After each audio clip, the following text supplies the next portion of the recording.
जय बद्री केदारनाथ दोस्तों, बहुत बहुत स्वागत है आप लोगों का मेरे एक और यूट्यूब वीडियो पे। तो दोस्तों आज 28 दिसंबर हो चुकी है और 26 दिसंबर वाला जो पोर्टफोलियो था उसका वीडियो मैं कल नहीं लाया था, तो आज लेकर आया हूँ। तो 27 दिसंबर तक के मेरे म्यूचुअल फंड पोर्टफोलियो अपडेट हो गए हैं। चलिए बिना किसी देरी के सबसे पहले शुरू करते हैं अपने इंड मनी ऐप के म्यूचुअल फंड पोर्टफोलियो से। तो इंड मनी ऐप के म्यूचुअल फंड पोर्टफोलियो में शुक्रवार को मुझे 3300 रुपये का नोशनल लॉस हुआ है और मुनाफा अब घट के हो गया 48,000 रुपये। 8,80,000 इन्वेस्टेड वैल्यू है, 9,29,000 करंट वैल्यू है पोर्टफोलियो की। लगभग 5.5% का रिटर्न है। तो किस किस फंड ने कितना रिटर्न दिया एक बार देख लेते हैं। तो 45,000 की SIP लगी हुई है। और आप लोगों की जानकारी के लिए बता दूं, कल मैंने लाइव में ही बताया था कि मैंने निपॉन इंडिया लार्ज कैप और ICICI लार्ज कैप की SIP बंद कर दी है। ठीक है, इनमें अब SIP नहीं होगी। जो कॉर्पस है ये ऐसा ही रहेगा, पोर्टफोलियो ऐसे ही रहेगा। मैं म्यूचुअल फंड बेच नहीं रहा हूँ निपॉन लार्ज कैप का, ICICI लार्ज कैप का। बस मेरा जो मकसद था वो पूरा हो चुका है। इनमें एक सेफ्टी चाहिए थी 2025 में, जैसा मैंने साल के शुरुआत में आप लोगों को बताया था। तो सेफ्टी अचीव कर ली है। कॉर्पस 40-44% है इस पोर्टफोलियो में large cap.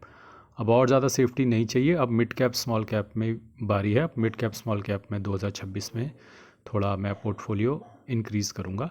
Exclusively large mid cap और स्मॉल कैप में नहीं जाऊँगा, लेकिन थोड़ा बहुत मिड कैप और स्मॉल कैप में अपना पोजीशन बढ़ाऊँगा।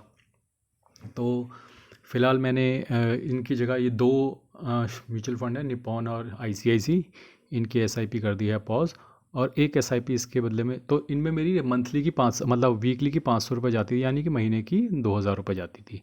तो दोनों में मिला के 4,000 रुपये जाती थी। तो इसके बिहाफ पे मैंने ICICI लार्ज एंड मिड में अपनी SIP शुरू करी है एक। तो वो भी महीने के 2,000 रुपये जाएगी। दूसरा, क्योंकि अब 2,000 रुपये स्पेयर हैं तो उसके लिए मैं अभी सोच रहा हूँ। तो मल्टी एसेट का मैं फ़ोकस कर रहा हूँ, लेकिन इस वक्त जो पोजीशन है गोल्ड सिल्वर की काफ़ी हाई है। तो मैं इंतज़ार कर रहा हूँ कि थोड़ा क्रैश हो जाए तो उसके बाद मल्टी एसेट में एंट्री बनाई जाएगी। फ़िलहाल यही अपडेट है कि दो म्यूचुअल फंड में SIP बंद हो गई है। इसके बदले एक ICICI लार्ज एंड मिड में शुरू कर दी गई है, क्योंकि उसमें काफ़ी सारा एक्सपोजर जो है मिड कैप में रहता है। और समय आने पर जब मिड कैप का समय आएगा तो exposure automatically fund manager mid cap में बढ़ा भी देगा। और तो चलिए देखते हैं कल परसों क्या क्या रहा। तो पराग पारिक ने 546 रुपये का, अगर मेरे मुंह से कल निकले तो समझ जाइएगा शुक्रवार को। तो पराग पारिक में 546 रुपये का नोशनल लॉस हुआ है। और टोटल ओवरऑल ये भी 6.5% के मुनाफे में। निपॉन लार्ज कैप में 505 रुपये का लॉस हुआ है, 7.25% के मुनाफे में। ICICI लार्ज कैप में 532 रुपये का लॉस हुआ है, लगभग 7.25% के मुनाफे में। कोटक मिड कैप में 150 रुपये का लॉस हुआ है, लगभग 6.5% के मुनाफे में। एडलवेज स्मॉल कैप में 40 रुपये का लॉस हुआ है, लगभग 5% के मुनाफे में। एडलवेज मिड कैप में 93 रुपीज़ का लॉस हुआ, लगभग 9.25% के मुनाफे में। HDFC मिड कैप में 94 रुपीज़ का लॉस हुआ, लगभग 8.5% के मुनाफे में। निपॉन मिड कैप में लगभग 75 रुपये का लॉस हुआ, लगभग 6.5% के मुनाफे में। इन्वेस्को इंडिया मिड कैप में 121 रुपये का लॉस हुआ, लगभग 8.5% के मुनाफे में। बंधन लार्ज एंड मिड में 88 रुपीज़ का लॉस हुआ, लगभग 8% के मुनाफे में। Bank of India small cap में 125 रुपये का लॉस हुआ, लगभग 1% के मुनाफे में। Invesco India large and mid में 126 रुपये का लॉस हुआ है, लगभग 6% के मुनाफे में। HSBC स्मॉल कैप में लगभग 55 रुपये का लॉस हुआ है, लगभग 1.25% के मुनाफे में। मोतीलाल मिड कैप में 214 रुपये का लॉस हुआ है, 1% के मुनाफे में। कोटक स्मॉल कैप में 71 रुपये का लॉस हुआ है, लगभग 0.5% के मुनाफे में। कैनरा रुपये को स्मॉल कैप में 97 रुपीज़ का लॉस हुआ है, लगभग 4.25% के मुनाफे में। निपॉन स्मॉल कैप में 35 रुपये का लॉस हुआ, लगभग 2.5% के मुनाफे में। GM फ्लेक्सी कैप में 107 रुपये का लॉस हुआ, लगभग 0.25% के मुनाफे में। SBI स्मॉल कैप में 85 रुपीज़ का लॉस हुआ, लगभग 1.25% के मुनाफे में। टाटा स्मॉल कैप में 154 रुपये का लॉस हुआ, लगभग 0.4% के लॉस में। जियो ब्लैक रॉक में 31 रुपये का लॉस हुआ, लगभग 0.1% के मुनाफे में। तो ये तो थी स्थिति मेरे इंड मनी ऐप के म्यूचुअल फंड पोर्टफोलियो की। एक बार नज़र मार लेते हैं कि मंडे को कौन कौन सी SIP कटने वाली है। मंडे को यानी कल HSBC स्मॉल कैप की कटने वाली है, इन्वेस्को इंडिया मिड, बंधन large and mid, Jio black rock flexi cap, Motilal Oswal mid cap. तो काफ़ी लोग बोल रहे थे, अब ये आपकी मोतीलाल ओसवाल मिड कैप की SIP नहीं दिख रही है, आपने वीडियो बनाया खुद नहीं चला रहे हो, तो देखो डाउट मत करना, मोतीलाल ओसवाल मिड कैप की भी SIP चल रही है और टाटा स्मॉल कैप की भी चल रही है। वो परसों वाले वीडियो में मैंने दिखाया था। आगे चलते हैं अब अपने ग्रो ऐप के म्यूचुअल फंड पोर्टफोलियो में। तो ग्रो ऐप के पोर्टफोलियो में शुक्रवार को 9,000 रुपये का नोशनल लॉस हुआ है। एक बार फटाफट देख लेते हैं किस किस म्यूचुअल फंड ने कितना रिटर्न दिया है। तो फ़िल्टर मैंने लगा दिया, खाली Invesco India PSU, Invesco India infrastructure, यही दो पॉजिटिव में थे।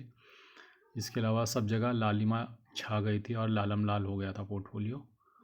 और मैं धीरे धीरे स्क्रॉल करता हूँ क्योंकि काफ़ी सारे म्यूचुअल फंड इसमें ओवरलैपिंग ही हैं। तो कई लोग मेरे से पूछते हैं, भैया आपके यहाँ पे कॉन्ट के स्मॉल कैप मिड कैप हैं, तो आपने उधर क्यों नहीं ले रखे ग्रो है उसमें इंड मनी ऐप में? तो भैया उसकी वजह ये है कि पोर्टफोलियो तो दोनों मेरे ही हैं, तो यहाँ पे एक्सपोजर बहुत ज़्यादा हो रखा है कॉन्ट के मिड कैप और स्मॉल कैप में। तो मैं नहीं चाहता हूँ कि किसी एक म्यूचुअल फंड एजेंसी पे बहुत ज़्यादा डिपेंडेंसी मेरी बन जाए। तो कॉन्ट में यहाँ पे आप देखोगे तो काफ़ी हैवी इन्वेस्टेड हूँ मैं कॉन्ट में। अगर आपको देखो कॉन्ट स्मॉल कैप अगर मैं दिखाऊँ, देखो लगभग 2 लाख रुपए इन्वेस्टेड हैं। यहीं पे कॉन्ट मिड कैप दिखाऊंगा तो लगभग 1.5 लाख रुपए इन्वेस्टेड है। तो लगभग 3.5 लाख यहीं पे इन्वेस्ट हो रखा है मेरा कॉन्ट में। तो थोड़ा डाइवर्सिफिकेशन के लिए मैंने वहाँ पर इंड मनी ऐप वाले पोर्टफोलियो में कॉन्ट के फंड नहीं ले रखे हैं, क्योंकि यहाँ पे बहुत ज़्यादा हैविली इन्वेस्टेड हूँ मैं कॉन्ट में। और मैंने बेचे भी नहीं है कॉन्ट के फंड अभी तक। वो बेशक उन्होंने अंडर परफॉर्म किया है, लेकिन मैं होल्ड किए हुए हूँ। तो ये तो थी स्थिति मेरे ग्रो ऐप के म्यूचुअल फंड पोर्टफोलियो की। अब चलते हैं सबसे इम्पॉर्टेंट चीज़ जो है FIDI के बाय सेल का डेटा। तो शुक्रवार को जो हमारे FI हैं कैश में 317 करोड़ की सेलिंग कर गए हैं और DI उसके अगेंस्ट 1772 करोड़ की बाइंग कर गए हैं।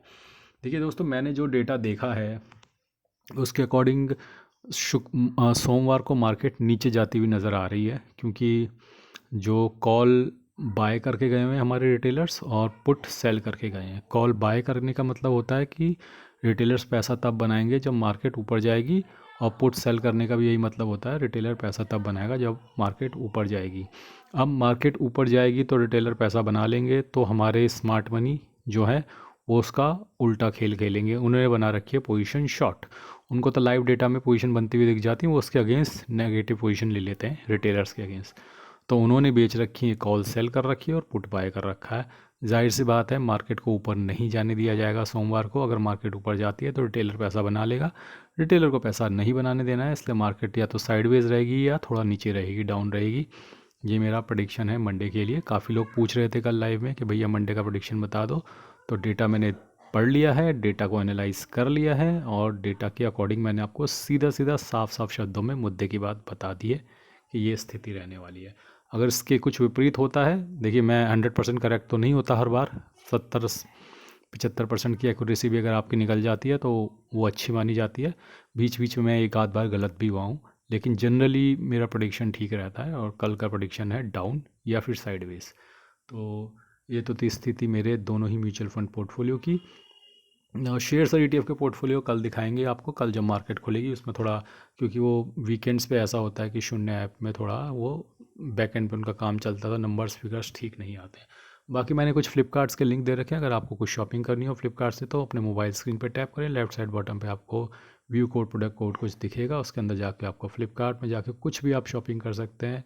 और अगर आपको म्यूचुअल फंड्स रिलेटेड बुक्स देखनी है तो उनके लिंक्स तो मैंने दे ही रखे हैं। आज के लिए बस इतना ही। धन्यवाद, गुड बाय, जय बद्री केदार।